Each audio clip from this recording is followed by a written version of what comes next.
신문 이야기 도직구쇼에 오신 여러분 반갑습니다. 저는 신문 읽어주는 남자 김준입니다. 어제 심야에 사드가 성주 골프장에 사실상 배치가 완료 중인 것으로 확인이 됐습니다. 그 지역 인근 성주 주민들과 또 경찰들 간의 약간의 이 물리적인 마찰도 빚어졌는데요. 오늘 새벽에 사실상 성주 골프장에 배치가 시작된 사드 배치 소식 저희가 잠시 후 뉴스 속보와 주민들이 촬영한 영상도 저희가 준비가 됐습니다. 잠시 후 다뤄보겠습니다. 오늘자 조간신문은 어떤 뉴스 보도하고 있는지 지금부터 저와 함께 하시죠. 먼저 동아일보입니다. 오늘 동아일보 일면 제목은 수학시간입니다.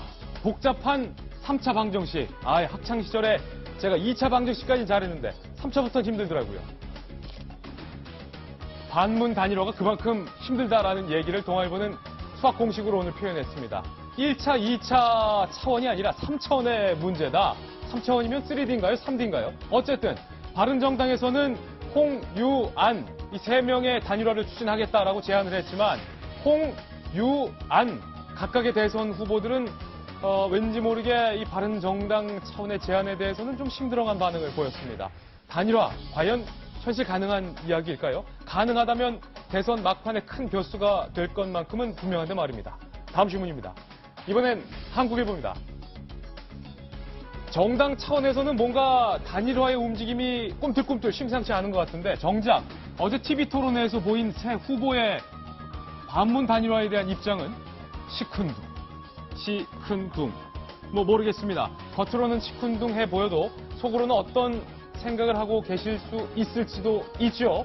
안철수, 유승민 두 후보는 단일화 없다, 완주하겠다 이렇게 밝히고 있지만 이대로는 불안하다라는 게 각 정당들의 분위기이기도 합니다. 과연 3자 단일화든 2자 단일화든 단일화의 물꼬가 터질 수 있을 것인지 잠시 후 그 가능성에 대해서 새롭게 취재된 내용 보도해드리겠습니다. 다음 신문입니다. 이번엔 조선일보입니다. 단일화에 대한 각 정당의 입장 한번 볼까요? 먼저 국민의당 단일화의 단자는 약간 좀 아직 시기상조인데 대신 이런 얘기를 했습니다.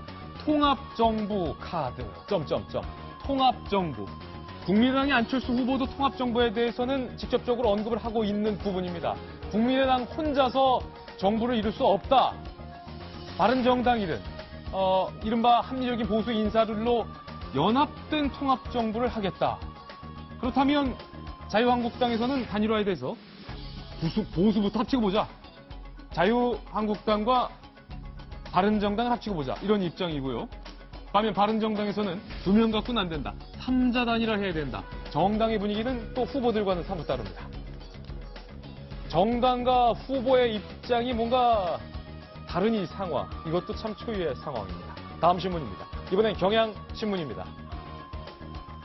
어제 대선 주자들 토론회에서 문재인 후보가 유승민 후보의 이 재원 마련 문제, 유승민 후보가 재원을 도대체 어떻게 마련할 것이냐라는 공격에 대해서 나 말고 우리 캠프의 정책본부장과 토론해라 라고 밝혀서 논란이 일고 있습니다. 재원 마련에 대한 질문은 대통령 후보자로서 마땅히 답을 해야 할 질문인데 제대로 된 대답을 내놓지 못한 채 정책본부장과 토론하라 라는 답변이 현재 논란입니다.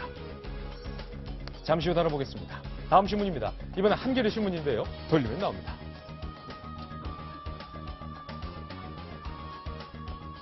이런 얘기도 있었습니다. 문재인. 이명박 박근혜 정부가 참담하게 안보에 실패한 것이다 라고 지적을 하자 홍준표, 유승민 두 후보는 무슨 소리냐. 김대중 노무현 정부에서 북한에게 퍼주기를 했기 때문에 핵미사일 지금의 국면이 된 것 아니냐. 서로 공방이 있었습니다. 과연 어떤 정부 때문에 지금의 안보 위기가 찾아온 걸까요? 잠시 후 얘기 나눠보죠. 다음 신문입니다. 이번엔 서울신문입니다.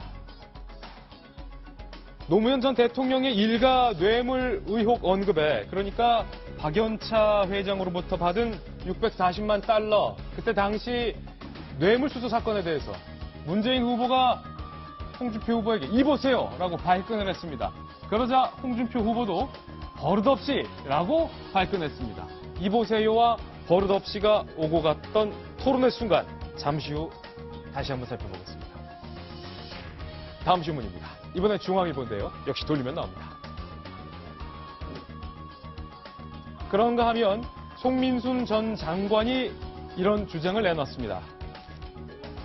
문재인 후보의 캠프에서 몇 배로 갚아줄 것이다 라는 협박 문자를 받았다. 송민순 전 장관이 협박 문자를 받았다. 공개할 수도 있다. 하지만 지금은 공개하지 않겠다. 이렇게 밝혔습니다. 협박 문자를 받은 것이 과연 사실일까요? 문재인 후보 캠프에서는 문자 받았다면 문자 공개해라 라고 맞받아치고 있습니다. 전혀 다른 논란으로 라운드 3가 이루어지고 있는 것 같습니다. 잠시 후 다뤄봅니다. 여러분께서는 지금 고품격 뉴스토크 신문 이야기 도지구쇼를 시청하고 계십니다.